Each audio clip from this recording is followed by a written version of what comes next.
इसलिए ये वैष्णव सेवा काय मौन वाक्य के द्वारा की जाती है। काय मौन वाक्य के द्वारा, काय के द्वारा मतलब जैसे शरीर से वैष्णव सेवा की करना, वैष्णव सेवा करना बहुत जरूरी है। विशेष रूप से वैष्णव जब असुस्थ हो जाते हैं, कोई वैष्णव जब असुस्थ हो जाते हैं तब शरीर के द्वारा उनकी सेवा करना बहुत जरूरत हो जाता है। ऐसे वैष्णव कभी किसी को सेवा नहीं मांगते हैं, वो नहीं चाहते हैं जो कोई मेरी सेवा करे।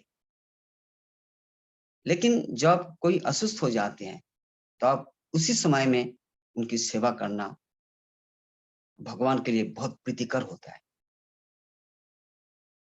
मन द्वारा सेवा, मन द्वारा सेवा के बारे में कुछ बताया।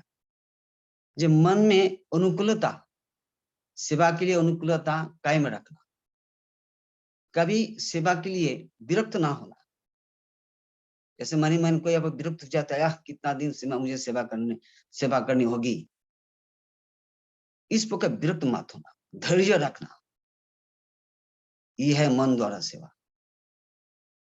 कभी कि ऐसा होता है ये हम सोचने लगते हैं जो हमारा हरि नाम ठीक से नहीं हो पा रहा है, अलग कुछ शास्त्र ग्रंथ आदि पढ़ना ठीक से नहीं हो पा रहा है, क्या मुसीबत आ गई है।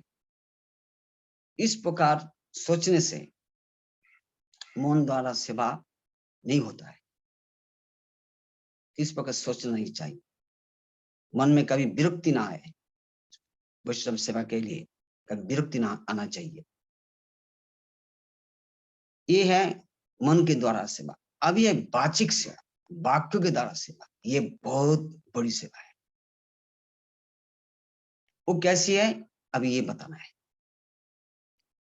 ये मैंने पिछली बार नहीं बोला, वाक्य की द्वारा सेवा। महाराज जी 1 मिनट क्षमा चाहता हूँ महाराज जी, मैं इस मीटिंग को थोड़ा सा लॉक कर रहा हूँ, उसके बाद आप अनम्यूट करिएगा अपने पास से एक बार। मैं इसको लॉक कर रहा हूं ताकि और कोई बिल्कुल बोल ना पाए। तो 1 मिनट महाराज जी, मैंने इसको म्यूट कर दिया।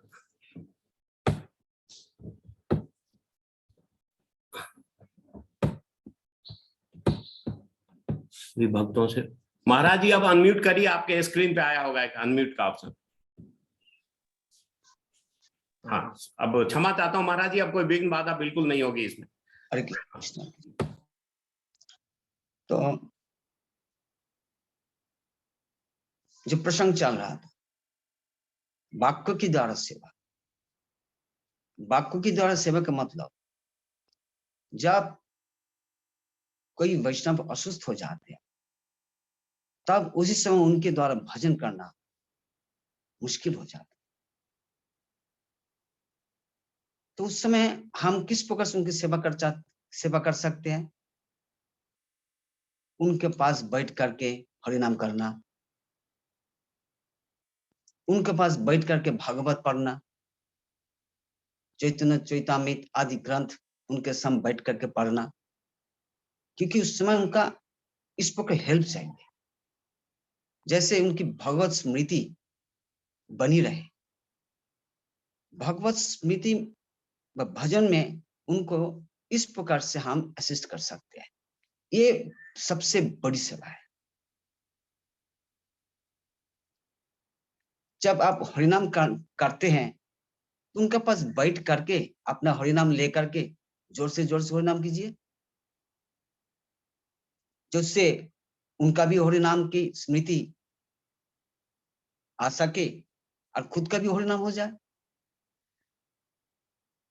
तो पास बैठ करके तो हरिनाम कर सकते हैं जोर से। तो उससे अगर वो माला लेकर नहीं कर सकते तो आपके साथ वो ऐसा ऐसा बोल करके हरिनाम कर सकते हैं। तो उससे उनका भजन आगे बढ़ सकते हैं, आगे बढ़ेगा भी। यहाँ तक कि कोई व्यक्ति, कोई वैष्णव अगर कोमा में चला जाता है फिर भी ये मत सोचना जो टोटल बेहोश हो गया है।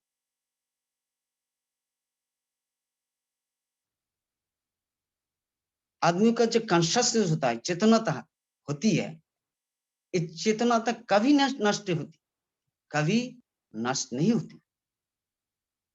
बाहर से देखने को लगता है जो बेहोश पड़ा हुआ है, लेकिन चेतनता नष्ट नहीं हुई, क्योंकि चेतन का भी मृत्यु नहीं होता, आत्मा का कभी मृत्यु नहीं होती। इसलिए आत्मा जब तक है तो चेतना तो भी है, इसलिए चेतनता कभी नष्ट नहीं होता। आप ये देखना, जब कभी कोई व्यक्ति जब मूर्छित हो जाता है, इसका मतलब वो नहीं है जो मूर्छित हो गया मतलब वो टोटली अनकॉन्शियस हो गया। कहते हम तो कहते हैं जो अनकॉन्शियस हो गया, लेकिन कॉन्शियसनेस ऐसी चीज है जो कभी नष्ट नहीं होती। कॉन्शियसनेस एक प्लेटफॉर्म से दूसरी प्लेटफॉर्म में चला जाता है। जैसे मेरे एक याद है, मैं किसी दिन कुछ समय के लिए मैंने मूर्छित हो गया था, लेकिन मेरा स्पष्ट याद है मैं उसी समय में और दूसरे प्लेटफॉर्म में चला गया था। जैसे मुझे लग रहा था कि मैं ऐसे एक जगह में घूम रहा हूँ जहां पर वो बहुत पहाड़ है, नदी है, बहुत पेड़ है, वृक्ष है, फूल लता से भरा हुआ है उस स्थान, उसी जगह मैं घूम रहा हूँ। लेकिन बाहर के लोग देख रहे हैं कि मैं मूर्छित हो गया। मूर्छित उन लोगों का पास दिखाई जा रहा है, एक प्लेटफॉर्म से मेरी चेतना दूसरी एक प्लेटफॉर्म में चली गई। तो इसलिए मैं कहता हूं, मैं अनुभव से कह रहा हूं, चेतना तक कभी नष्ट नहीं होती। अब जो कोमा होता है, कोमा इज नॉट एक्चुअली मूर्छित होना। कोमा एक बहुत दीर्घ समय तक उसका रिस्पॉन्डिंग का कैपेसिटी नहीं रहती, बाहर से वो रिस्पॉन्ड नहीं कर पाते, लेकिन अंदर से सब कुछ सुनता है। ये मैं अपनी बात नहीं कह रहा हूं, एक ऐसा व्यक्ति से मुझे सुनने को मिला जो बहुत समय तक वो कोमा में रहे थे, लेकिन कोई स्पेशल कोई ट्रीटमेंट के द्वारा फिर उनका बोलना चलना उनके द्वारा संभव हुआ। वो कह रहे थे जो मैं रिस्पॉन्ड नहीं कर पा रहा था, इस सेंस में सबके पास सबके लिए मैं अनकॉन्शियस हूं, लेकिन मैं अंदर से सब कुछ मैं सुन पाता, जो भी लोग कुछ कहते हैं मैं सुन रहा था और समझ भी रहा था। तो इसलिए ऐसा कोई व्यक्ति कोमा में आ जाए, कोई वैष्णव अगर कोमा में दिखा जाता है, कोमा में है, तो उनका पास बैठ कर हरिनाम करना, उनका कान में गायत्री मंत्र जप कर देना, उनके पास बैठ करके, वो तो उनका तो समय समझ में नहीं आता है, जो सुबह है ना शाम है, तो आप उनको याद दे देना, प्रभु जी आप शाम के समय है, आप गायत्री जप करो, मैं आपके साथ में मैं गायत्री जप कर रहा हूँ, आप सुनते हुए और साथ ही साथ आप उच्चारण करते रहना, मन ही मन सोचते रहना। ऐसा करके कान में उनका पास बैठ करके गायत्री मंत्र जप कर देना, हरिनाम कर देना, उनके पास बैठ करके वो चैतन्य चरितामृत या श्रीमद् भागवत आदि कुछ ना कुछ पाठ करते रहना। ये चीज उनके लिए सबसे बड़ी सेवा है, सबसे बड़ी सेवा है, उनके भजन में मदद करना। तो ये सेवा, इस प्रकार से सेवा करने से उनकी तरफ से जो आपके लिए आशीर्वाद होगा वो आप कल्पना नहीं कर सकते हैं। वैष्णव पर दुखी होते हैं, ये उनका स्वभाव है। अगर एक वैष्णव असुस्थ होते हुए भी कोई किसी का मन में ऐसा कोई इच्छा नहीं होती है सेवा करने की, तो मैं कहूंगा वो वैष्णवी नहीं है। देखने से वैष्णव लगता है, लेकिन वो वैष्णवी नहीं है। अगर उसका उनके लिए पर दुखी होना, ये गुण अगर उसमें नहीं है, तो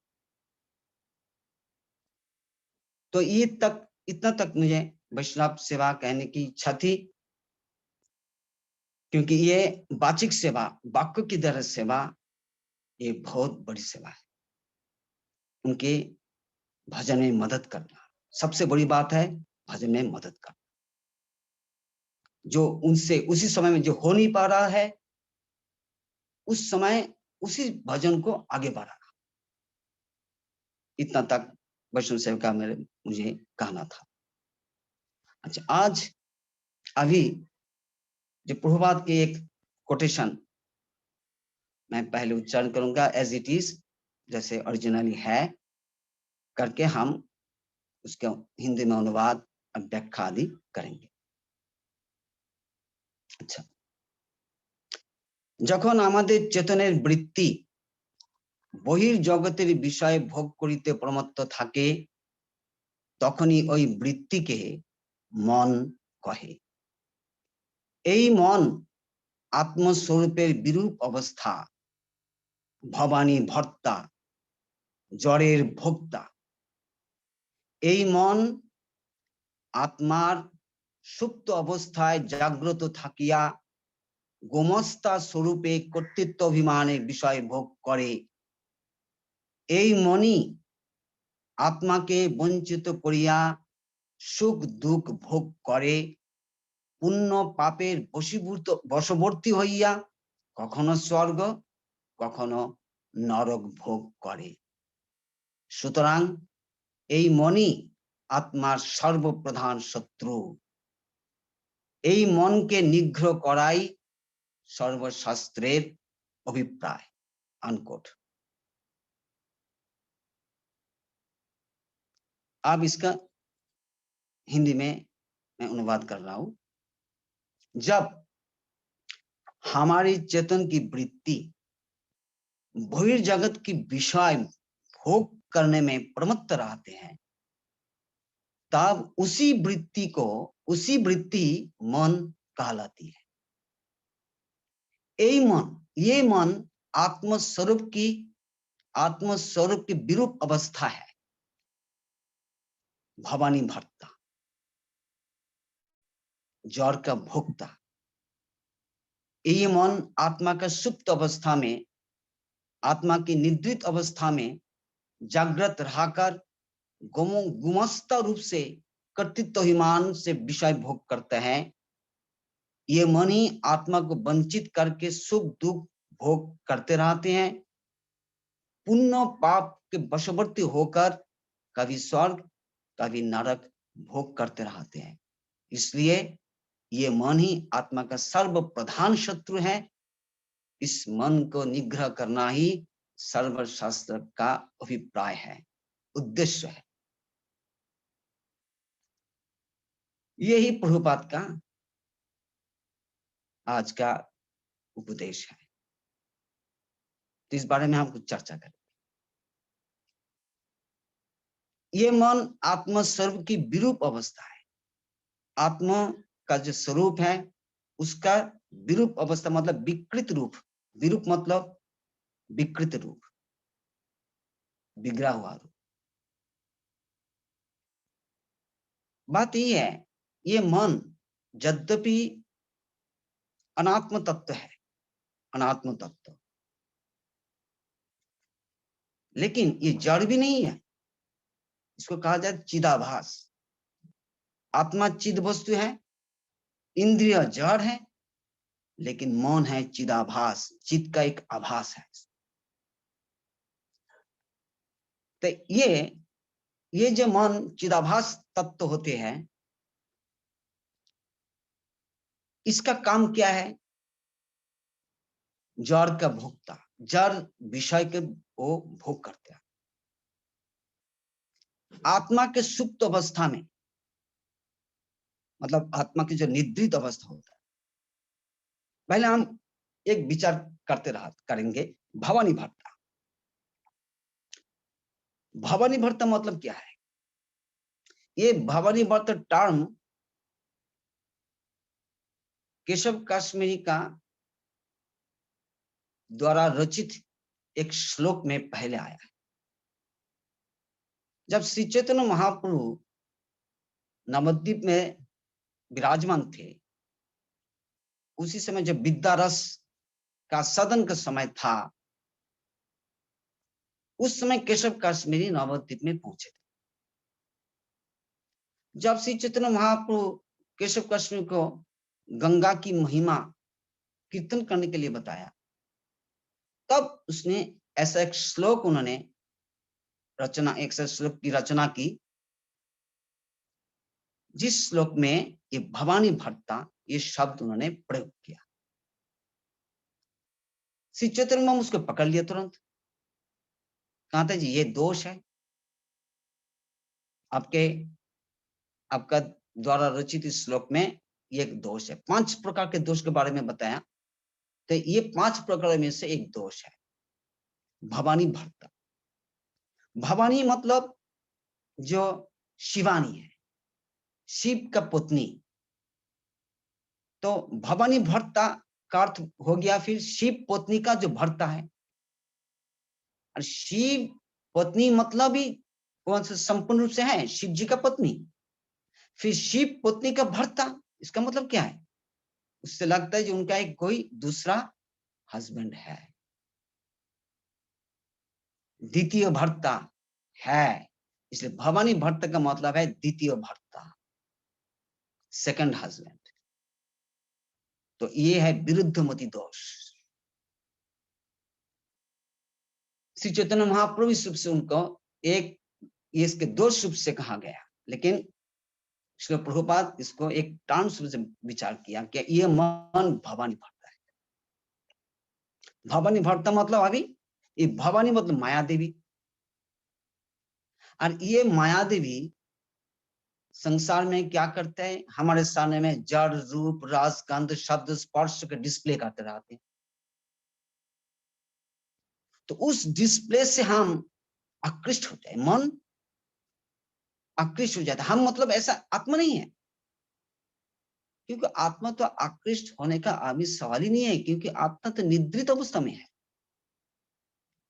ये मन आत्मा सुप्त अवस्था, आत्मा की जो निद्रित अवस्था, इसका मतलब आत्मा अभी सोई हुई है। इसके बारे में बाद में आऊंगा। तो इसलिए जो आकृष्ट होता है कौन? मन ही आकृष्ट होती है। ये जड़ रूप रस शब्द गंध स्पर्श, ये माया देवी का, ये सारे सब माया देवी इस प्रकार से डिस्प्ले करते रहते हैं। हम उससे आकृष्ट हो करके उसको भोग के लिए हम ललायित होते हैं, अर्थात हम भवानी भट्टा मतलब भवानी को, माया देवी को भोग करने के लिए हम लोग भागते हैं, इसलिए हमें भवानी भट्टा कहा जाता है।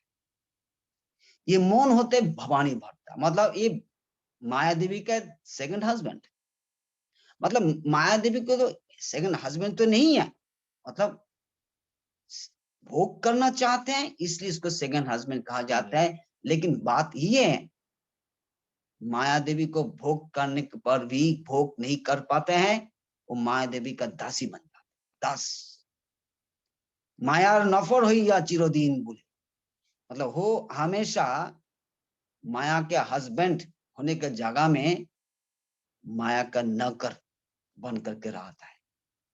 ये वास्तव स्वरूप तो माया का स्वरूप मतलब वास्तव विचार से वो माया का नौकर बन करके रहा। ये से कहते भवानी भट्टा, इसलिए भवानी भट्टा ये एक गाली है, कोई स्तुति नहीं है, एक गाली है।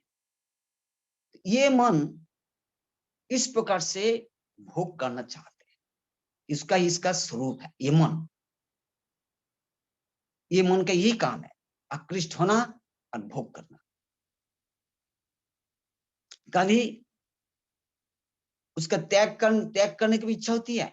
कब त्याग करती है? जब उसके भोग के लिए अनुकूल नहीं होता है, तब वो त्याग के लिए सोचता है। अर्थात भोग के साथ ही साथ एक शब्द हो जाता है त्याग।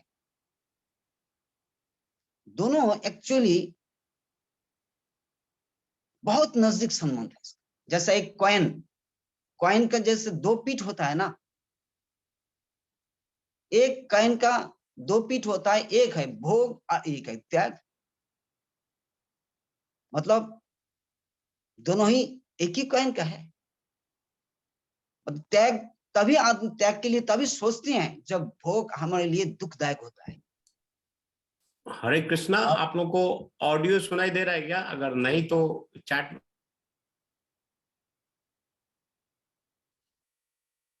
Can I start?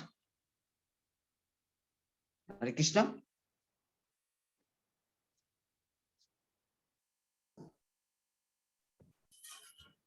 बोलिए महाराज, आप तो अभी ठीक है, अभी ठीक है महाराज जी, बोलिए महाराज जी। ठीक है। तो भोग एवं त्याग बहुत गाढ़ संबंध है इन दोनों में। तो माया मन जैसे भोग करते हैं फिर त्याग भी करते हैं, वो अपना इच्छा के अनुसार। भोग का अनुकूल अगर नहीं होते हैं तो त्याग की तरफ वो बढ़ते हैं। ये मन आत्मा की सुप्त अवस्था में जागृत रहकर, मतलब जागृत अवस्था मतलब जो जागता हुआ है, मतलब जो जागते हैं, उसी अवस्था में रहकर गुमस्ता, गुमस्त समझते, गुमस्ता गुमस्ता गुमस्ता मतलब वो एक टर्म है, नायब होता है ना। प्रभुपाद ये शब्द बहुत व्यवहार किया है उनका कथा में। जैसे पहले जमींदार होते थे, तो जमींदार का बाद वो जो मैनेजर का पोस्ट है उसके गुमस्ता कहते हैं या नायब कहते हैं।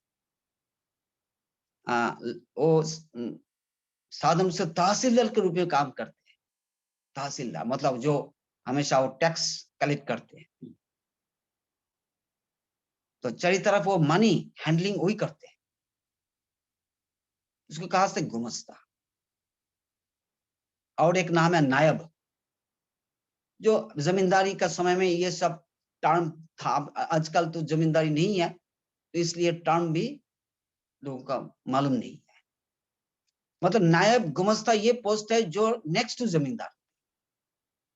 तो ये जमींदार वो जो गुमस्ता है, मतलब ये जमींदार होते आत्मा, और ये नायब या गुमस्ता ये पोस्ट ये है मन। एक गुमस्ता का रूप में कथित तो ईमान से विषय भोग करते रहते हैं। ये इसलिए आत्मा का काम नहीं है विषय भोग करना। विषय भोग करने का काम है मन का, केवल मन का। आत्मा नित्य रहते हैं, इसलिए हमें कीर्तन जानते हैं, जे जीव जागो, जीव जागो गोड़ा चांद बोले, कत निद्रा जाओ माया पिशाचीर कोले। भक्ति विनोद ठाकुर जी का एक कीर्तन है। तो महाप्रभु कहते हैं जीव जागो, जीव जागो। ये जीव जागो मतलब जीवात्मा के लिए कहा जा रहा है। जीवात्मा तुम जागो, जागो। कत निद्रा जाओ माया पिशाचीर कोले, कितना समय तक तुम सोते रहोगे ये माया रूप पिशाची का गोद में रहकर? कितना समय तक, कितना जिंदगी तक तुम इस प्रकार सोते रहोगे? तो यही वार्ता श्री चैतन्य महाप्रभु दे रहे थे। तो आप इसमें ये विचार है जो आत्मा जो निद्रित अवस्था है,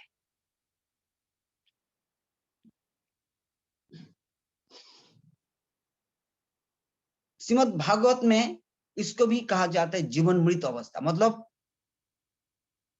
सोते हुए भी, मतलब जीवित होते रहते भी मृत्यु को समान है। और कैसा अवस्था पता है? कोमा जैसा।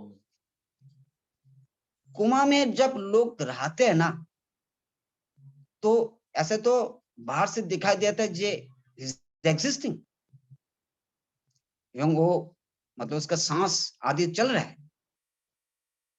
लेकिन कहीं उसका रिस्पॉन्ड नहीं है। तो इसके कहते हैं, इस प्रकार कहते हैं जीवन मृत अवस्था। मतलब आत्मा के कंडीशन जस्ट लाइक दिस, इस प्रकार की है। आत्मा तो मर नहीं सकती, मरते भी नहीं, अविनश्वर है, लेकिन उसका कोई काम नहीं है, आत्मा का कोई काम नहीं दिखा जा रहा है, तो आप इसके लिए जीवन मृत स्थिति कहा जाती है। तो ये जीवन मृत दशा श्रीमद् भागवत में कहते हैं कैसे, नेह यत् कर्म धर्माय न वैराग्याय कल्पते न तीर्थ पद सेवाय जीवन नपि मृत ही स। नेह यत् कर्म धर्माय, यत् कर्म न धर्माय, जो करते हैं कर्म तो करते हैं लेकिन धर्म के उद्देश्य से नहीं। यह है पहला प्रकार का जीवन मृत। कर्म ही धर्म नहीं है, धर्म ही कर्म है। जो धर्म है वही हमें करना चाहिए, इसलिए कर्म कभी धर्म नहीं होता है, लेकिन लोग अभी ऐसे ही कहा रहे हैं। तो जो लोग कहते हैं जो कर्म ही धर्म है, ये है पहले प्रकार का जीवन मृत। आप सेकंड प्रकार का, द्वितीय प्रकार के जो जीवन मृत है, न विरागाय कल्पते, जो लोग कुछ धर्माचरण करते हैं लेकिन वैराग्य के उद्देश्य नहीं, मतलब निवृत्ति के लिए नहीं, प्रवृत्ति के लिए करते हैं। उसी धर्म पालते हैं जो धर्म उनके सुखदायक होता है, इंद्रिय तर्पण के अनुकूल होता है, वही धर्म पालन करते हैं। और जो धर्म इंद्रिय तर्पण के अनुकूल नहीं है वो करते नहीं, उसके तरफ जाता नहीं, सुनता नहीं। ये एक द्वितीय प्रकार का जीवन मृत है। मतलब आत्मा का अभी भी उसका लक्षण नहीं है, जागृति का लक्षण नहीं है।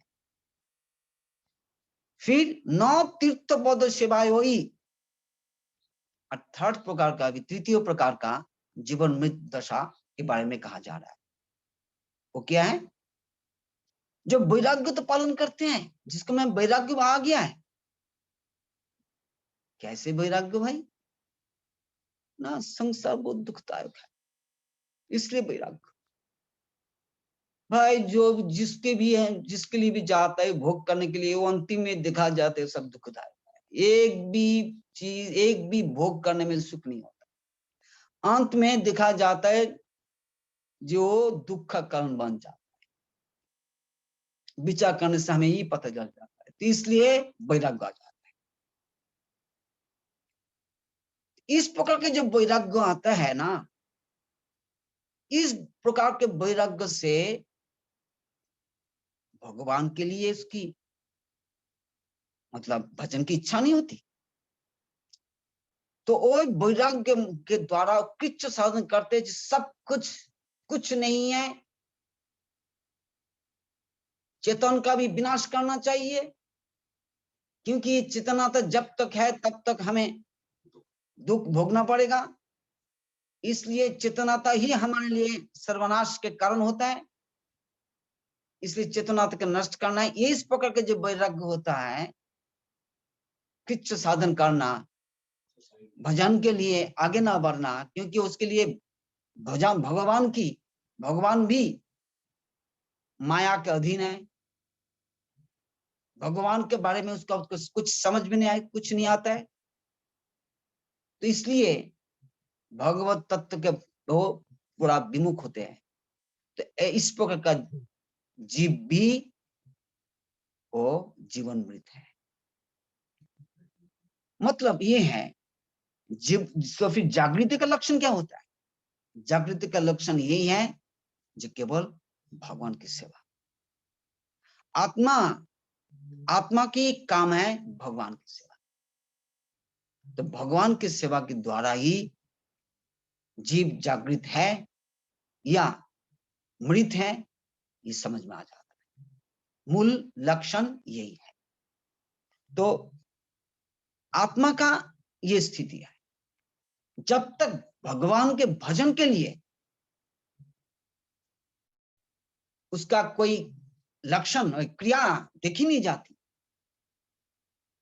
तब तक आत्मा सोई हुई है। ये विचार है। तो आप ये कहते हैं कि मन वो गुमस्ता रूप से, मतलब वो जो नायब रूप से और तो मैनेजर के रूप से वो सब कुछ विषय भोग करते रहते हैं, एवं कभी स्वर्ग कभी नरक भोग करते हैं। ये पुण्य और पाप करते रहते हैं। बात यही है, पाप या पुण्य उनका उद्देश्य नहीं है। उद्देश्य रहता है भोग करना, इंद्रिय तर्पण करना। तो इंद्रिय तर्पण के लिए वो कभी पाप, जो भी होता है, पाप हो या पुण्य हो, हमें इंद्रिय तर्पण करना है। तो इंद्रिय तर्पण के लिए भी कभी पाप भी करके बैठते हैं, पाप भी करने शुरू करते हैं। और जब पाप करते हैं या पुण्य करते हैं तो करते तो अपना भोग के लिए, तो इसके लिए तो फल भोगना पड़ता है। इसलिए कभी नरक कभी स्वर्ग उनको जाना पड़ता है। तो अभी हमें इस प्रकार से समझना चाहिए, पाप पुण्य के वशीभूत होकर नरक भोगना। हम भागवत में देखते हैं, जे सुखदेव गोस्वामी कहा रहा है, जब तक कोई पाप करते हैं ना, लोग जब पाप करते हैं, पाप का जब प्रायश्चित्त भी नहीं करते हैं, तो उसका नरक भोगना अवश्यंभावी। प्रायश्चित्त करना जरूरी है, लेकिन प्रायश्चित्त करने से आत्मा का जागृति नहीं होती है। क्योंकि जब भगवत विमुखता, भगवत विमुख जीव जितना भी प्रायश्चित्त करते रहते हैं, कोई काम का नहीं है। ये कुंजर शौचवत हस्ती स्नान जैसा है। हाथी जब स्नान करते हैं, जैसे ही वो किनारे में आते हैं ना, बस धूली उठा करके शरीर में फेंकने लगता है। इसलिए नारायण परांगमुखम प्रायश्चित्तानि चीर्णानि नारायणं परांगमुखम न निष्पुनन्ति राजेंद्र सुर कुंभ विभापगा। दीर्घ काल प्रायश्चित्त करने पर भी जो नारायण परांगमुख है, नारायण विमुख है, उसको पवित्र नहीं कर सकते, क्योंकि वो नारायण विमुख है। इसलिए प्रायश्चित्त का अर्थ होता है विमर्शनम, प्रायश्चित्तम विमर्शनम। प्रायश्चित्त का अर्थ होता है भगवत ज्ञान होना, आत्म तत्व का ज्ञान होना। आत्म तत्व का ज्ञान होना ही प्रायश्चित्त होता है। जिनका आत्म तत्व का ज्ञान मिल गया, उनका सारे प्रायश्चित्त हो गया। तो प्रायश्चित्तम विमर्शन। तो जब तक जीव साधु संग, जीवों के साधु संग नहीं मिलता है, तब तक वो पुण्य पाप इसी चक्कर में पड़ा रहते हैं। मतलब ये विषय भोग करने लगते हैं। तो ऐसा जो मन है, इस मन के बारे में कहा जा रहा है, ये मन आत्मा का सर्वप्रधान शत्रु है। आत्मा का सर्वप्रधान शत्रु। सर्वप्रधान शत्रु मतलब बहुत सारे शत्रु हैं, इसमें से प्रधान है। क्योंकि हम लोग 6 रिपु के बारे में जानते हैं। 6 रिपु, ये 6 रिपु, 6 शत्रु। रिपु मतलब शत्रु। ये 6 शत्रु कौन है ना? काम, क्रोध, लोभ, मोह, मद, मात्सर्य। ये 6 रिपु है, लेकिन इसका मूल है काम। मतलब ये जितना सारे और है ना, वो मतलब ये काम का ही सब चला है। ये काम के बारे में हम देखते हैं, जो काम भगवत में, गीता में अर्जुन का ये एक प्रश्न है, ये अथो क्या न प्रयुक्तयं पापं चरति पुरुष अनिच्छन्न वे वार्ष्णेय बलादिव नियोजितः। ऐसा प्रश्न उठाया अर्जुन ने। ये पुरुष मतलब जीव अनिच्छन्न भी अथो केनो प्रयुक्तम, किसके द्वारा प्रेरित होकर के जीव पापाचरण करते हैं। अनिच्छन भी, यहां तक उसका इच्छा नहीं होने पर भी बलादिव नियोजित, जैसे बलात् किसी प्रकार से बलपूर्वक उसको उसमें प्रेरित कर दिया जाता है, जो करो पाप करो। तो उसका उत्तर में भगवान जी कहते हैं, कामो यशो क्रोधो यशो रजोगुण समुद्भव महाशनो महापापना विद्य नौमी हो वैरिणम। अब देखो कैसी बात, काम के बारे में भगवान जी कह रहे हैं, ये रजोगुण समुद्भव, रजोगुण से इसकी उत्पत्ति हुई है। ये काम, क्रोध, क्रोध मतलब तभी जब काम जब पूरा नहीं होता है तो क्रोध आ जाता है, मतलब क्रोध इज द ऑफस्प्रिंग ऑफ काम। तो ये जो क्रोध है, क्रोध नहीं है, मूलतः काम। तो काम, ये इसके बारे में कहा जाता है महाशनो। महाशनो मतलब उसका जो भूख कभी पूरी नहीं होती, हमेशा उसका भूख है। महाशनो सब कुछ खा लेगा, सब कुछ खा लेता है। और महापापना, ऐसा कोई पाप नहीं है जो उससे असंभव है। तो ये है काम। और ये काम कहाँ उत्पत्ति है, काम की उत्पत्ति कहाँ पर होता है? काम का एक नाम है मनोसिज, मनोभव, मतलब मन में एक काम की उत्पत्ति होती है। ये काम इज द ओनली प्लेस जहां पर उसका जन्म होता है, काम का। इसलिए ये मन है सर्वप्रधान शत्रु। ऐसे ही जो काम जहां से हमेशा उत्पत्ति होती रहती है, विभिन्न प्रकार की वासनाएं होती रहती है, इसलिए ये मन इसके सर्वप्रधान शत्रु रूप से कहा जाता है। अब देखिए, गंगा स्नान में हम करते रहते हैं, गंगा स्नान जब हम करते हैं आकर के, तो गंगा तो पतित पावनी है ना, तो हम गंगा स्नान करके जब आते हैं तो पूछो क्या आप पवित्र हो चुके हैं ना?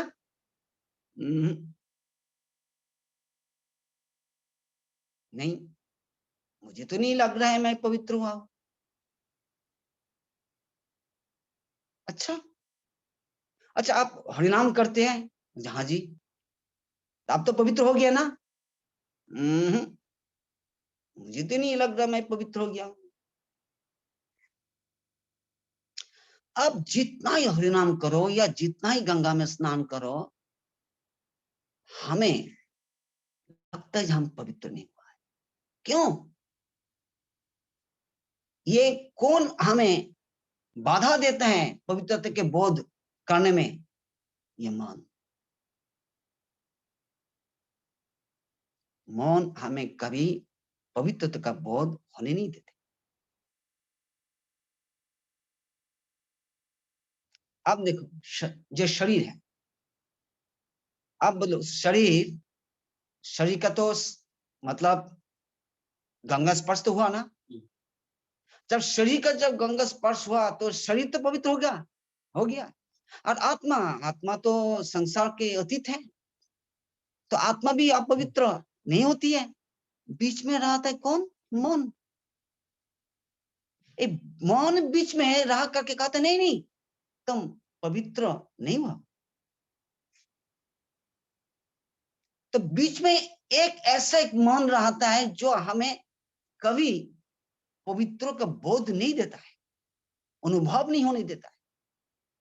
क्यों? पता है क्यों? क्यों? इसलिए मन जानते हैं मुझे तो विषय भोग करना ही है।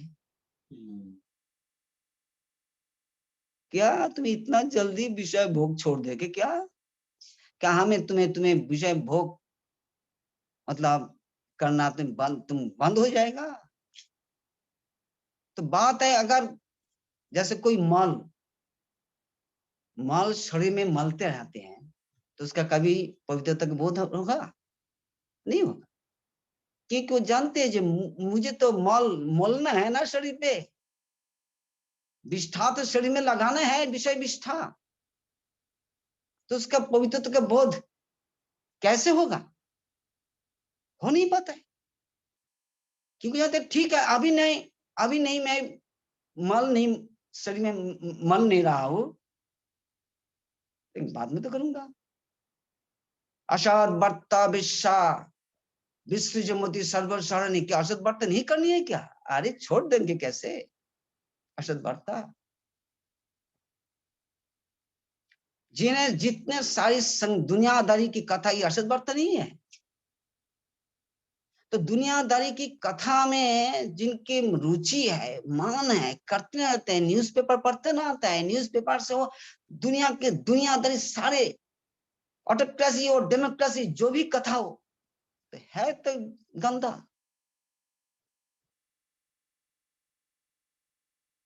तो ये चीज जब हम इसकी आलोचना करते ना आता है, इसकी चर्चा करते हैं, तो मन में कैसे पवित्रता के बोध होगा? इसलिए जिंदगी तक हम गंगा में स्नान करते रहेंगे या हरिनाम करते रहेंगे या धाम में हम वास करते रहेंगे, लेकिन जब तक हमारी विषय की चर्चा होती रहेगी हमसे, ये संसार की दुनियादारी की चर्चा हम लोग करते रहेंगे, कभी भी हमारा पवित्रता का बोध आएगा नहीं, बिल्कुल नहीं होगा।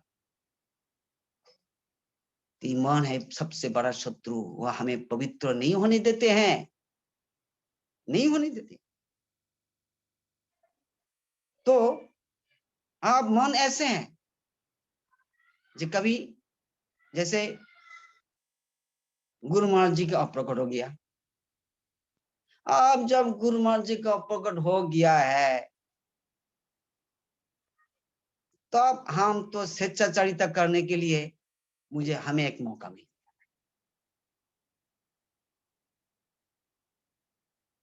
कौन ऐसा मौका दे रहा है? मन ऐसा मौका ढूंढता है। ये सर्वप्रधान जो शत्रु ये ढूंढता है। गुरु महाराज जी का प्रकट हो गया, आप घर घर में देखा जा रहा है, सब टीवी लग रहा है, बहुत प्रकार के प्रोग्राम देखते रहते हैं। जब गुरु महाराज जी पकड़ते तब ऐसा नहीं होता था बिल्कुल। जैसे गुरु महाराज जी प्रकट हो गया, हमारी बहुत प्रकार की सच्चारिता आ गई है हमारे जीवन में। कोई सोचता है जो हम चलो भाई गायत्री मंत्र थोड़ा सा कम कर लेते हैं, कोई बात नहीं है। कोई सोचते है जो चलो भाई संखाम थोड़ा कम कर लेते हैं, कौन देख रहा है? तो इससे क्या होता है, ऐसा कुछ लोग हैं गुरु महाराज जी का प्रकट के बाद उनका भजन की ऐसी स्थिति आ गई जो गायत्री मंत्र जाप ठीक से नहीं करते हैं, या सोचते हैं जे चलो एक साथ सब जप कर लेंगे। जैसे गुरु महाराज कहते थे दो जप तुम कर लो, तो कहता ठीक है एक साथ 3 जप कर लेंगे, या सुबह का जप शाम को कर लेंगे। ये मन की सच्चारिता, मन हमें गुरु वर्गों के प्रतिशत मार्ग से हमें इस प्रकार से भटकते हैं, दूर कर देते हैं। और थोड़ा सा कनेक्शन तो है इसलिए लगता है कर रहा हूं भजन, लेकिन बात ये है थोड़ा सा हम आप देखना, मतलब 1 डिग्री का अगर एक लाइन से 1 डिग्री से आप थोड़ा आप ये कर दीजिए, फर्क करके आप एक ड्राइंग करना, एक लाइन ड्रॉ करना, तो अब देखा पहले तो लगता है दोनों लाइन नियरली एक ही है, थोड़ा सा गैप है, थोड़ा सा जैसे कि हाफ डिग्री का एक फर्क है। तो हाफ डिग्री का फर्क अभी देखा जा रहा है, लेकिन in the long run 1000 mile का गैप हो जाएगा। पहले दिखाया जाता है जे हाफ डिग्री का गैप है, ज्यादा नहीं है, लेकिन हाफ डिग्री का गैप बहुत दिनों के बाद दिखाया जाएगा जे वो बहुत फर्क आ गया है, मूल लाइन से बहुत दूर हट गया है। इसलिए नया एक लाइन ड्रॉ मत करना। हमारे गुरु वर्ग हमारे लिए जो लाइन उन्होंने बताया गया है, उस लाइन से कोई नया लाइन मत खींचना। ये मन इस प्रकार लाइन हमसे खिंचवाते हैं, एक नायक लाइन हमसे खिंचवाते हैं, थोड़ा सा उसमें पीछे तो जुड़ा हुआ है, लगता है हम भगवान से जुड़ी, भगवान से गुरु जी से हम जुड़ा हुआ है, नहीं है। तो मन ये है, मन के शत्रु, मन की शत्रुता, मन इस प्रकार से हमें हमारे साथ शत्रुता करते रहते हैं। मतलब ये मन को निग्रह करना ही सर्वशास्त्रों का भी पढ़ा है। अब इस बारे में हम नेक्स्ट टाइम चर्चा करेंगे, लेकिन आप कहने का ये सार है, विषय भोग आत्मा का काम नहीं, आत्मा का काम बिल्कुल नहीं। जो कर रहे हैं मन, एवं that is a foreign material for us, वो अपना नहीं है, हमारी अविद्या, हमारी अविद्या, अविद्या ही ये जो इसके बारे में हम प्रभुपाद जी इसके बारे में जो कुछ कहा रहे हैं, वो नेक्स्ट टाइम हम उसके बारे में चर्चा करेंगे। हमें इस प्रकार सोचना चाहिए, जो गुरुवर्ग की कथा से, गुरुवर्ग के प्रदर्शित मार्ग से हम जब हट जाते हैं, ये समझना ये मन के द्वारा ही हमें इस प्रकार से प्रेरणा मिल रहा है। So do not listen to mind. मन जो कहते हैं उसके बारे में कभी उसका अनुसार मत चलना। मन भोग त्याग दोनों के लिए भक्त है। तो ये आत्मा का ना भोग का धर्म है, ना त्याग का धर्म है। आत्मा का जो मूल स्थिति है वो भगवत सेवा।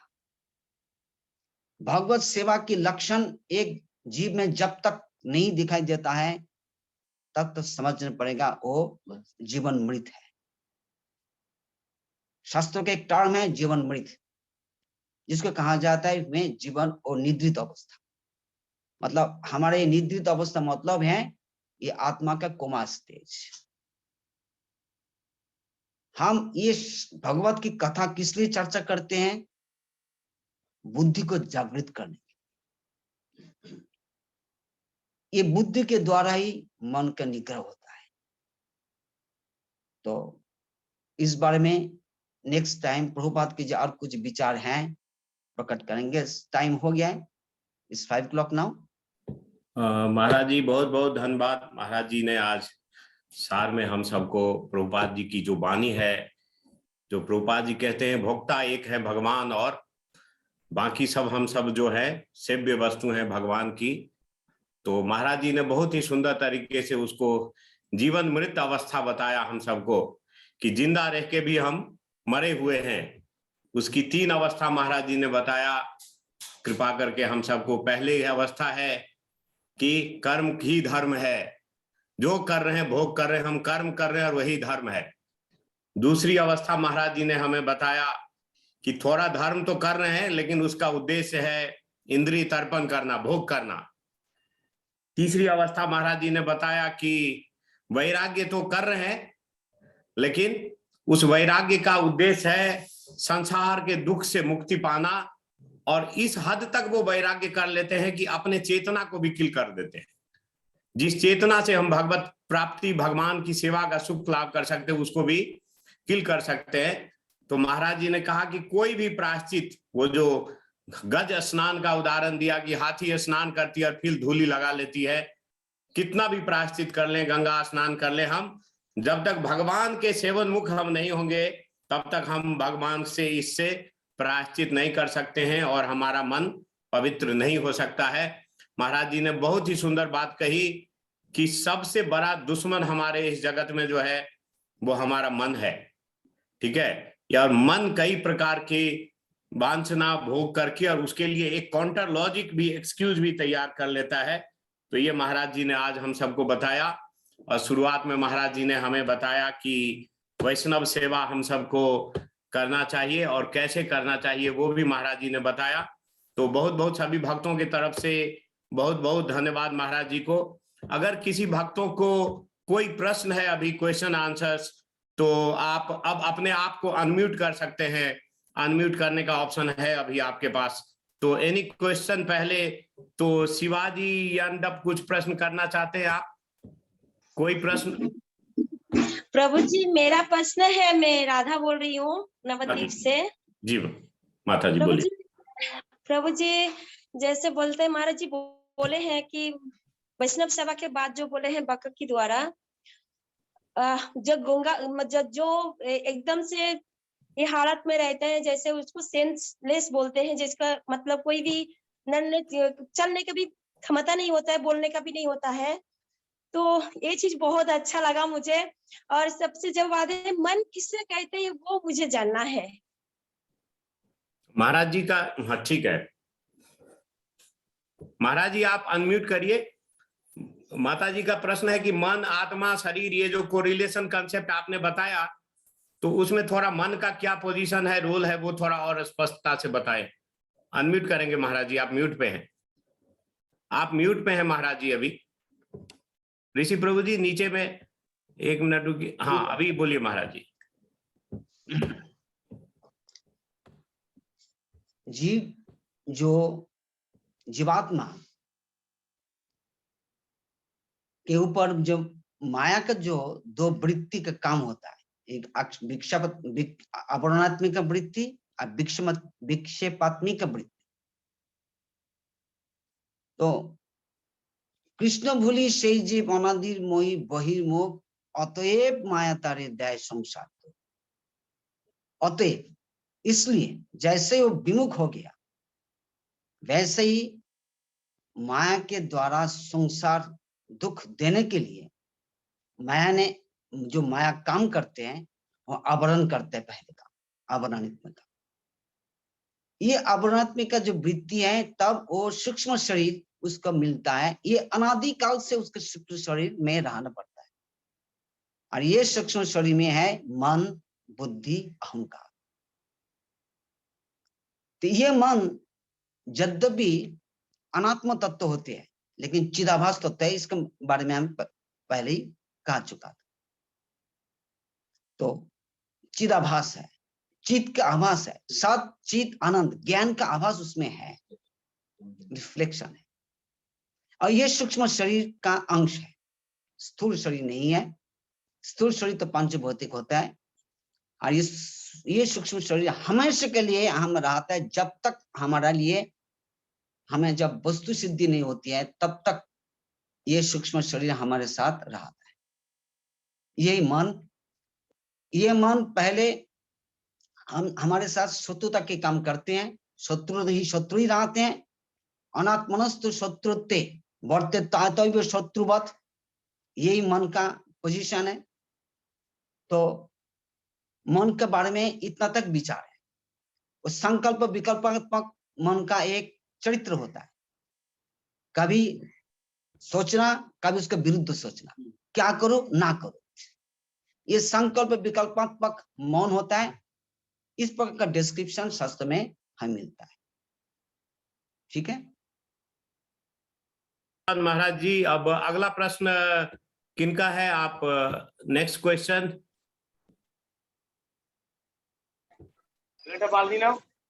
एक धीर कृष्ण प्रभु जी आज भी थोड़ी सी नेटवर्क से कनेक्टेड नहीं है ठीक से, तो उनका प्रश्न है कि वैष्णव सेवा, महाराज जी आपने बताया कि वैष्णव की सेवा करनी चाहिए, लेकिन हम जो बद्ध जीव हैं, माया में फंसे हुए हैं, हमारे अंदर वो रुचि कैसे डेवलप हो, हम क्या करें ताकि हमारे अंदर वैष्णवों के प्रति सेवा करने की जो तत्परता है, उत्कंठा है, वो बढ़े। तो वो थोड़ा महाराज जी कृपा करके बताएं आप। एक चीज और ऐड करो प्रभु जी, इम्पार्शियल रुचि, मतलब नेचुरल रुचि जो है, नेचुरल रुचि जो है, इनका कहना है स्वाभाविक प्रीति वैष्णवों के प्रति वो कैसे हो। इस बारे में भी हम लोग पिछली बार कुछ उठाया था इस बार, फिर सेकंड बार, चलो हर बार हम इस बारे में चर्चा कर सकते हैं। बात यह है जे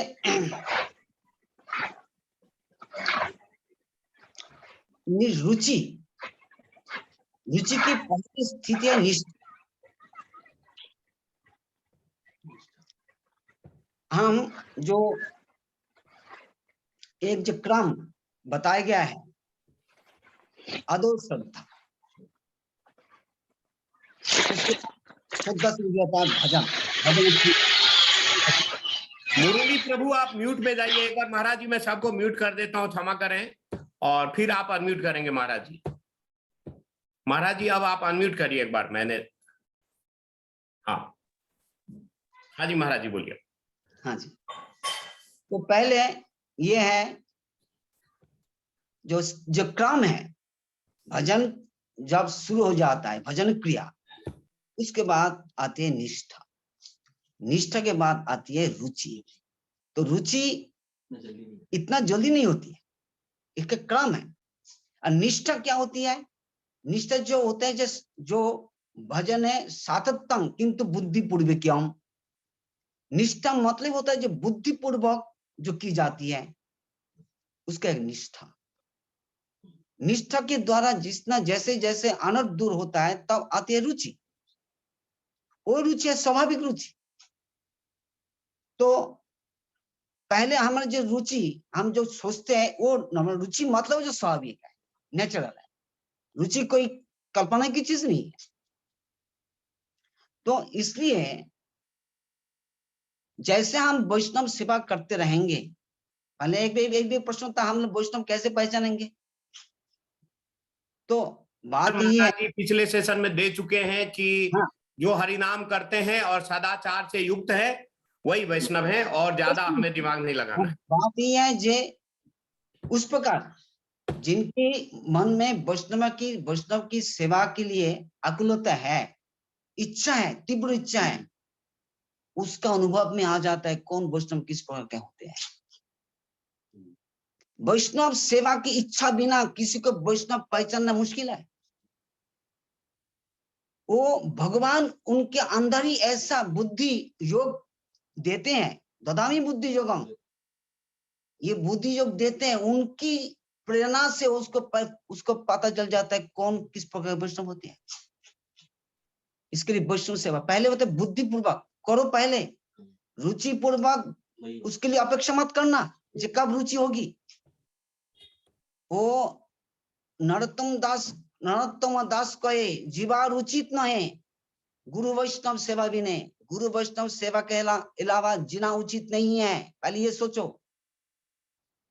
तो इस प्रकार के पहले वी शुड नॉट लिव, हमें जीना उचित नहीं है। हम वी शुड नॉट ब्रेथ, श्वास लेना उचित नहीं है जहां पर आकर वैष्णव सेवा की विचार नहीं रहता है। तो हमें इस प्रकार पहले बुद्धिपूर्वक करो, बुद्धिपूर्वक ही करते रहना, भगवान की कृपा होगी उससे ही, और उससे ही वैष्णव की कृपा होगी, जिस समय हमारे नाम के लिए रुचि, भजन के लिए रुचि, सबके लिए रुचि आ जाएगी। यही विचार है। महाराज जी ने बताया, उत्तर दिया कि इंटेंस डिजायर जो है ना सेवा करने की इज द ओनली क्राइटेरियम जो हमें which will enable us to identify who is Vaishnav who is not वैष्णव। और उससे पहले अपनी बुद्धि से हमें अगर नहीं भी इच्छा हो तो करते रहना चाहिए सेवा। तो अब हम जाएंगे मृणाल कांति प्रभु जी के पास। मृणाल प्रभु जी अनम्यूट कीजिए, आपने हैंड रेज किया, यू हैव सम क्वेश्चन। हाँ प्रभु जी, हमारा दंडवत। आपने शुरू में जो बोला है कि जो हमारे वाक्य से हम वैष्णव की जो सेवा कर सकते हैं, तो जो अनकॉन्शियस रहते हैं और उनको या चैंटिंग या गायत्री ये सब से जप करके, तो उनसे आप ये भी बोले हैं कि अनकॉन्शियस रहते हुए भी वो फुल्ली कॉन्शियस है. That means he's so elevated devotees. So उनको क्या really he needs our this type of service? Don't say that, don't say that. मैं ये कहना चाहता हूँ, it's not that he is elevated, that's why he is conscious within. No. Oh, Everyone. okay. हर जीव, मैं जो एक प्रसंग उठाया, ये एक आदमी को मैं कहते सुना, वो भक्त नहीं थे, साधन एक आदमी थे. वो साधन आदमी, उनका जब ऐसा कोई विशेष कोई ट्रीटमेंट से वो बहुत साल तक कोमा में रहने के बाद 6-7 साल तक उसके कोमा में थे, और उसके बाद जब वो उसका होश आया, मतलब बोलने के लिए उसका क्षमता आई, तो उन्होंने बोल रहा था जे I could listen and understand everything that people used to say. It's just that I couldn't respond. केवल रिस्पॉन्ड करने में उसका असमर्थता थी, बाकी उनका सुनना समझना सब कुछ होते रहता था. ये कोई भक्त नहीं थे, साधन आदमी कह रहे हैं. तो इलेवेटेड सोल्स के लिए बात नहीं है, ये सबके लिए है, इलेवेटेड अनइलेवेटेड सबके लिए है. अगला प्रश्न किसी भक्त का, ललिता माता जी कोई प्रश्न करना चाहती, यू आर अनम्यूटेड. सभी भक्तों से निवेदन है कि प्रश्न पूछने के बाद अपने ऑडियो को म्यूट कर लें.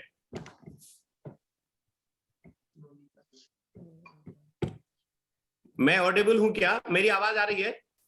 जी यस प्रभु. हाँ आ रहे. और कोई प्रश्न भक्तों का? बहुत ही अच्छा प्रश्न, खास करके हमारे मठों में जो एक रुचि है, देख रही है, most of the questions are coming related to Vaishnav seva. तो बहुत ही अच्छी बात है, वैष्णव सेवा से में हम सबकी इतनी बड़ी रुचि है. हाँ, महाप्रभु जी ने भी कहा है, नामे रुचि वैष्णव सेवा जीवे दया. तो वैष्णव सेवा से रिलेटेड बहुत सारे क्वेश्चंस आ रहे हैं. इसके अलावा जो महाराज जी ने टॉपिक कवर किया आज, जो दार्शनिक विचार था, उसके ऊपर और कोई प्रश्न है आप लोगों का?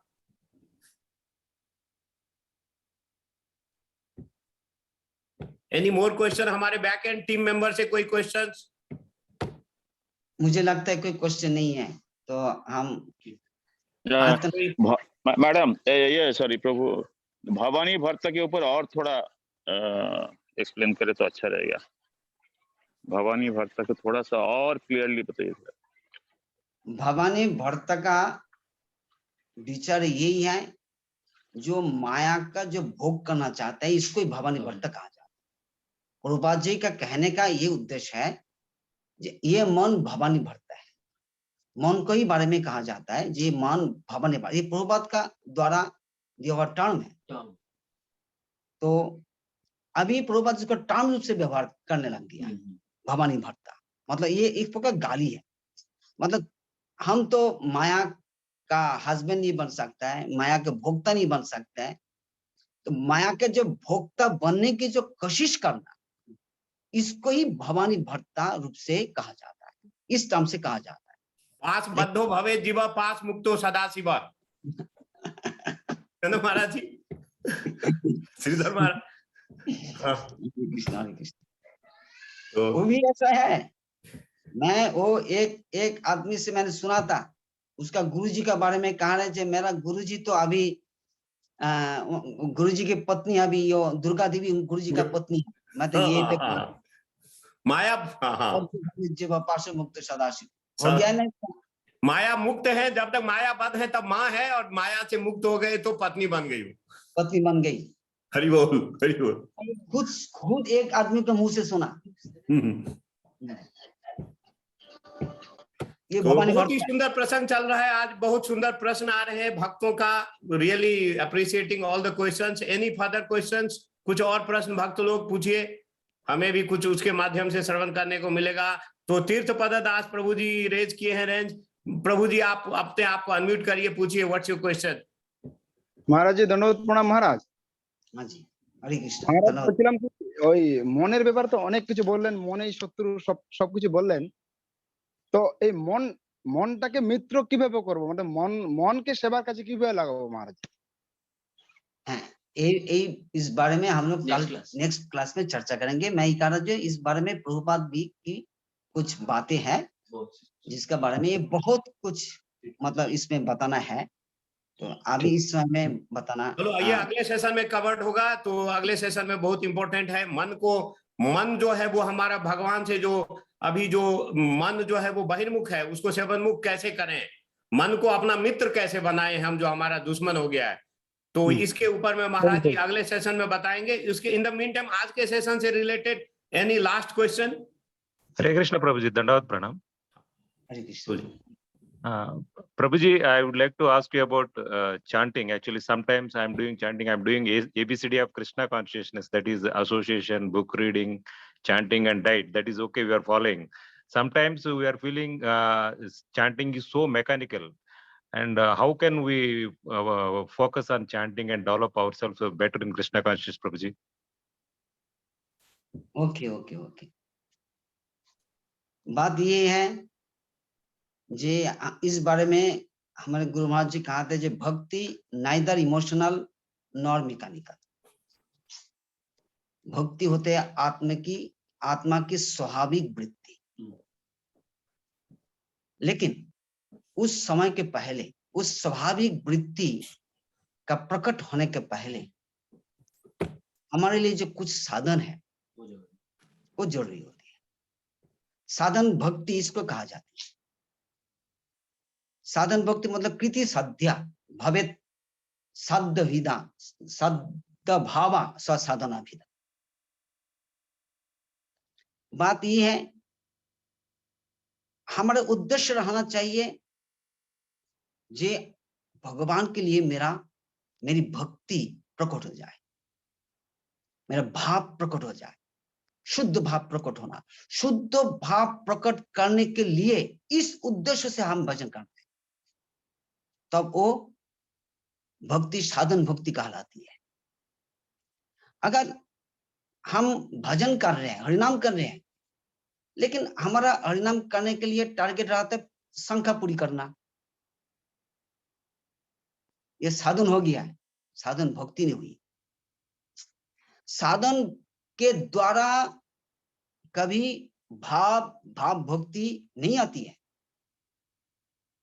साधन भक्ति के द्वारा भाव भक्ति आती है। साधन और साधन भक्ति में बहुत अंतर है। इसलिए प्रभुपाद जी कहते हैं जे हमारा इंद्रिय मतलब ऋषिकेन ऋषिकेशं सेवानां भक्ति रुच्यते। इंद्रियों के द्वारा इंद्रियाधिपति ऋषिकेश की सेवा, ये होती भक्ति। तब प्रभुपाद जी इसमें ये बात उन्होंने बताया कौन प्रकार की इंद्रिया। कहता है जो आत्मानुगत, जो इंद्रिया आत्मा का अनुगत है, ऐसे आत्मानुगत जो इंद्रिया है उनके द्वारा जो भक्ति की जाती है वही साधन भक्ति है। तो मतलब ये है हम हरिनाम कर रहे हैं किस उद्देश्य से, यह हमें देखना पड़ेगा। इस पर मुझे फोकस डालना पड़ेगा जी मैं किस उद्देश्य से हरिनाम कर रहा हूं। इस बारे में ज्यादा सोचना चाहिए। मतलब analysis, we have to analysis ourselves all the time. हमारे हरिनाम जब करते हैं उसके लिए क्या बोलते हैं, केवल हरिनाम नहीं है, जितने प्रकार की सेवा होती है इसका उद्देश्य क्या होता है, भाव भक्ति तक जाना। हमारे टारगेट अभी प्रेम भक्ति नहीं है, हमारे टारगेट अभी होना है भाव भक्ति। ये इसलिए कहते हैं जे सद् भावा, हमारे टारगेट अभी है भाव जिसका टारगेट होते हैं उसी भक्ति होती है साधन भक्ति। तो आप अभी देखो भाई, प्रयोजन जब तक हमारा दिमाग में नहीं रहता है तब तक हमारे अभिदेव शुद्ध नहीं होता है। यद्यपि हमारा संबंध अभिदेव प्रयोजन पहले बना लो, पहले संबंध क्या है, हमारे संबंध का ज्ञान पक्का हुआ कि नहीं। अगर संबंध ज्ञान पक्का नहीं होता है तो अभिदेव शुद्ध नहीं होगा। अगर प्रयोजन का ज्ञान दिमाग में नहीं रहा तो अभिदेव भी शुद्ध नहीं होगा। इसलिए तीनों चीज, दो चीज हमें ठीक से विचार करना पड़ेगा जो हमारा संबंध ज्ञान के पक्का है कि नहीं। अस्मिता, इसको कहा था प्रभुपाद जी हमेशा कहा था अस्मिता। अस्मिता मतलब amness, what I am, what do you think you are. अगर मैं कहा तो आई एम ए मदर, तो आपके लिए मदरहुड की विचार आएगा। If I am a father, तो एमनेस, इसको कहते हैं अस्मिता। तो आई एम कृष्ण सर्वेंट, ये मैं नित्य कृष्ण दास हूं, ये अस्मिता, ये शुद्ध अस्मिता। ये अस्मिता से हम हरिनाम कर रहे कि नहीं? ये आई एम कृष्ण सर्वेंट, ये I am servant of naam Prabhu. This should be our asmita, this should be our amness. इस एमनेस के बेसिस पर हमें हरिनाम करना है तो साधन भक्ति होगी। बिना साधन भक्ति या साधन में फर्क है। इसलिए प्रभुपाद जी, इसलिए चैतन्य चैतन्य में कहा जाता है बहु जन्म कर यदि श्रवण कीर्तन तथापि ना पाए कृष्ण पद प्रेम दान। अब बहुत जन्म तक हम श्रवण कीर्तन करते रहेंगे, फिर भी हमें कृष्ण के लिए हमें प्रेम भक्ति उदय नहीं होगी। क्यों? क्योंकि साधन और साधन भक्ति में अंतर है। हमारा जो ये पर बहु जन्म यदि करे यदि श्रवण कीर्तन, ये श्रवण कीर्तन साधन भक्ति नहीं है, ये हो गया साधन। साधन के द्वारा प्रेम कभी नहीं उदय होता है, केवल साधन भक्ति के द्वारा ही प्रेम उदय होता है। यही फर्क है, इस पर हमें विचार करना पड़ेगा। महाराज जी ने हमें बताया कि जो संबंध है ना, सिद्धांत बलिया चिते न करो आलस, जहां होते लागे कृष्ण सुदृढ़ मानस। जो जीव माया और जो भगवान का जो रिलेटिविटी, हम भगवान के हैं, I am of Krishna. If we think I am of this material world, अभी कुछ देर पहले महाराज जी ने एक श्लोक बताया, सर्वोपाधि विनिर्मुक्तं तत्परम निर्मलम। जो सारे उपाधि को छोड़ के मैं कृष्ण का हूं, ये संबंध होगा तब साधन भक्ति होगी, नहीं तो वो साधन होगा और उसमें हमारी रुचि नहीं होगी। तो यही है महाराज जी का प्रश्न का उत्तर। On any other last question? Any last question? Maharaj ji हैं अपना?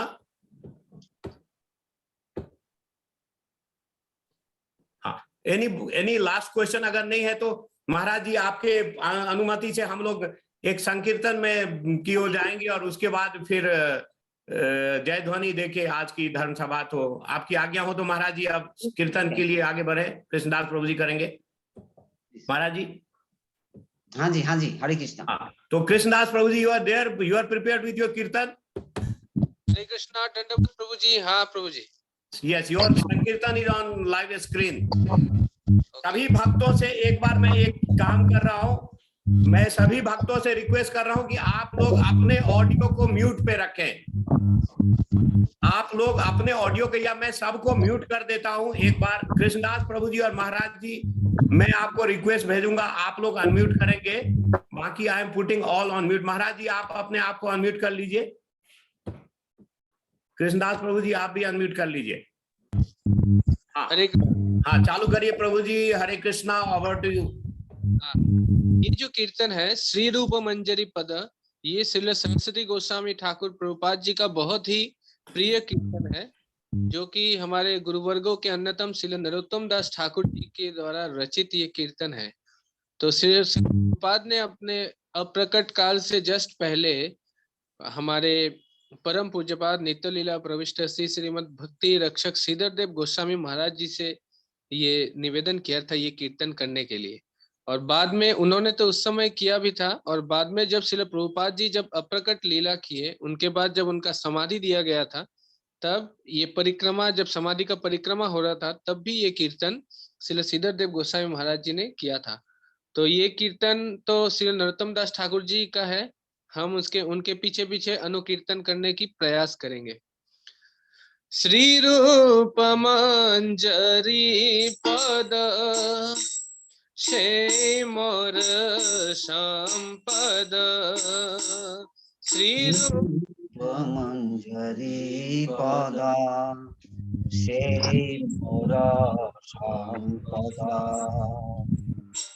शे मोर भजन पूजन,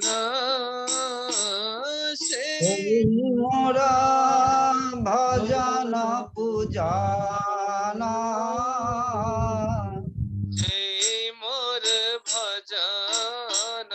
पूजना সেই মোর ভজন পূজানা সেই মোর প্রাণ ধন সেই মোর আভরণ সেই মোর প্রাণধন সেই মোর আভরণ সেই মোর জীবনের জীবানা সেই মোর জীবনের জীবনা সেই মোর রস নিধি সেই মোর বাঞ্ছা সিদ্ধি সেই মোর রসনিধি সেই মোর বাঞ্ছা সিদ্ধি সেই মোর বেদের ধরামা সেই মোর বেদের ধরামা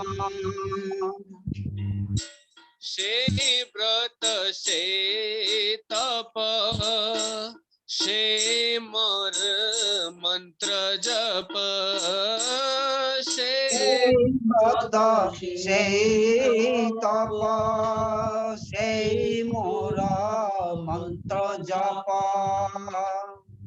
সেই মোর ধর্ম করম সেই মোর ধর্ম করম সেই মোর ধর্ম করম সেই মোর ধর্ম করম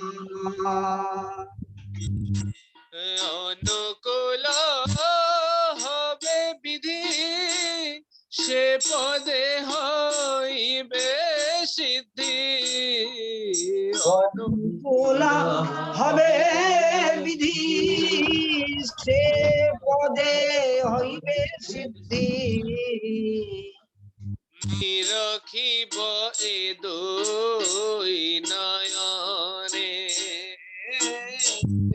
নিরখিব এ দুই নয়নে শেষে রূপ মাধুরী রাশি প্রাণ কুবলয় শশী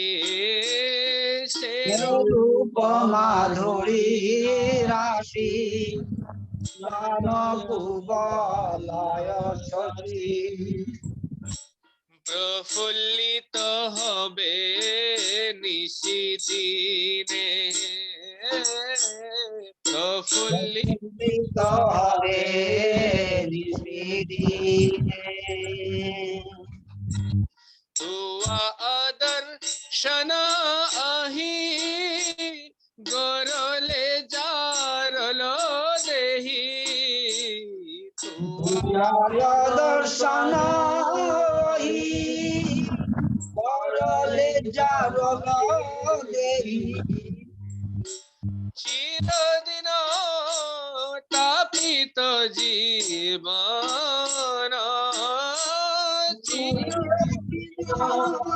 কাপিত জীবন প্রভু করয়া দেহ মরে পদ ছায়া প্রভু কর দয়া দেহ মোরে পদ ছায়া নরোত্তম লইল শরণ নরোত্তম লইল শরণ এবার আমায় কর দয়া এবার আমায় কর দয়া শ্রীরূপ গোস্বামী प्रभु এইবার আমায় কর দয়া श्री रूप गोस्वामी प्रभु এইবার আমায় কর দয়া বহু জন্মের অপরাধী এইবার আমায় কর দয়া বহু জন্মের অপরাধী এইবার আমায় কর দয়া রূপ গোস্বামী প্রভু এইবার আমায় কর দয়া গোস্বামী প্রভু এইবার আমায় কর দয়া নিলাম তোমার শরণ নিলাম এইবার আমায় কর দয়া তোমার শরণ নিলাম এইবার আমায় কর দয়া रूप रघुनाथ जय रूप रघुनाथ जय जय रूप रघुनाथ रूप रघुनाथ जय रूप रघुनाथ जय रूप रघुनाथ रूप सनातन जय श्री रूप सनातन जय श्री रूप सनातन रूप सनातन जय रूप सनातन जय श्री रूप सनातन षोड़ गोस्वामी जय श्री षोड़ गोस्वामी जय श्री षोड़ गोस्वामी जय गोस्वामी जय गोस्वामी जय श्री गोस्वामी हरे कृष्णा कृष्ण कृष्ण हरे हरे हरे राम राम राम हरे हरे हरे हरे कृष्णा कृष्ण कृष्ण हरे हरे हरे राम राम राम हरे हरे हरे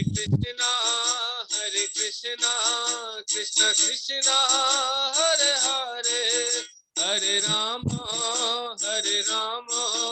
राम राम हरे हरे हरे कृष्णा कृष्ण कृष्ण हरे हरे हरे राम राम राम हरे हरे हरे कृष्णा कृष्ण कृष्ण हरे हरे हरे राम राम राम हरे हरे हरे हरे कृष्णा कृष्ण कृष्ण हरे हरे हरे राम राम राम हरे हरे पार्षद जय प्रभुपद पार्षद जय प्रभुपद सदा जय प्रभुपाद सदा जय श्री प्रभुपाद केशव गोस्वामी जय श्री केशव गोस्वामी गुरुदेव जय श्री वामन गोस्वामी केशव गोस्वामी जय केशव गोस्वामी गुरुदेव जय श्री वामन गोस्वामी हरि बोल हरि बोल हरि बोल हरि बोल हरि बोल अमिता गौर हरि बोल हरि बोल हरि बोल हरि बोल हरि बोल हरि बोल हरि बोल हरि बोल हरि बोल हरि बोल हरि बोल निताई गौर हरि हरि बोल बहुत बहुत धन्यवाद कृष्णदास प्रभु जी, इतने मधुर संकीर्तन के लिए महाराज जी के चरणों में भी दंडवत प्रणाम। महाराज जी, अब महाराज जी महाराज जी से निवेदन है कि अगर अगले सेशन का जो टॉपिक होगा अगर आज बता दें महाराज जी। हमारे कुछ team member back and team का रिक्वेस्ट है कि प्रभुपाद जी का वो ये जो कथा बाकी रह गई है, जो कथा बाकी रह गई है, ये हाँ। मन के निर्णय करना सर्वशास्त्र का अभिप्राय है तो इस बारे में भी प्रभुपाद जी की अगली हाँ। और कथाएं हैं, उस बारे में हम चर्चा करें। ठीक है, मतलब मन को भगवान में कैसे लगाएं, अनुकूल बनाएं, उसके वो टॉपिक रहेगा प्रभुपाद जी के बाद। ठीक है महाराज जी, जय ध्वनि आप देंगे और उसके बाद फिर कथा को हम समापन करेंगे महाराज जी। श्री गुरु गौरांग गंध विकार विधान राधा बिंद बिहारी राधा बिंद लाल सच्चिद दयाल गौर गोपाल की जय, श्री गौर नित्यानंद प्रभु की जय, श्री गुरु गदाधर प्रभु की जय, श्री राधा मदन मोहन राधा गुणिदेव राधा गोपीनाथ जीव की जय, जय राधा श्याम सुंदर राधा मधुर राधा कांत राधा मोहन राधा गोकुलानंद जीव की जय, जगन्नाथ बलदेव सुभद्रा सुदर्शन जीव की जय।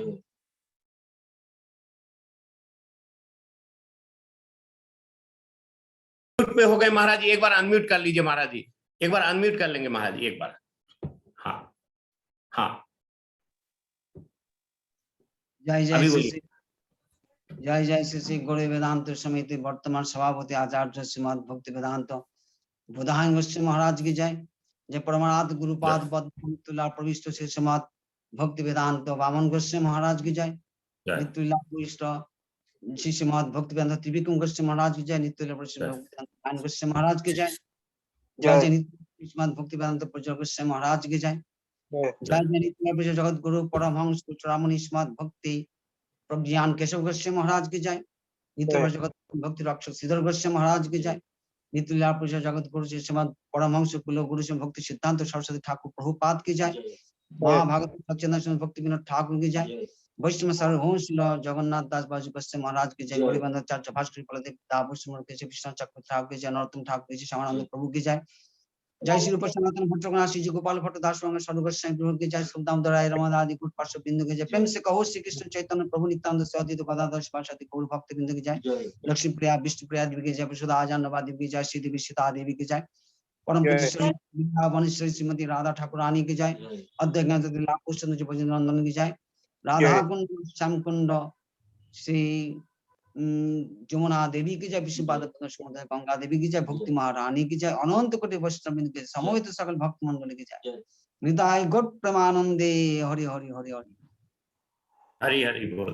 अगर किसी भक्तों को अपने को अनम्यूट कर सकते हैं, वीडियो को भी ऑन कर सकते हैं, भक्तों से निवेदन है महाराज के चरणों में अगर फाइनल कुछ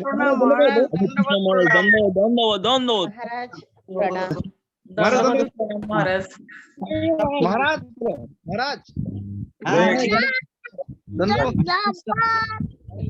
हरे कृष्ण प्रणाम। ठीक है, हरे कृष्ण धन्यवाद। हरि सभी भक्तों को इस कथा को सफल बनाने के लिए बहुत बहुत धन्यवाद। महाराज जी के चरणों में अनंत कोटि धन्यवाद और दंडवत प्रणाम। तो आज की इस कथा को हम गौर प्रेमानंदे हरि हरि बोल।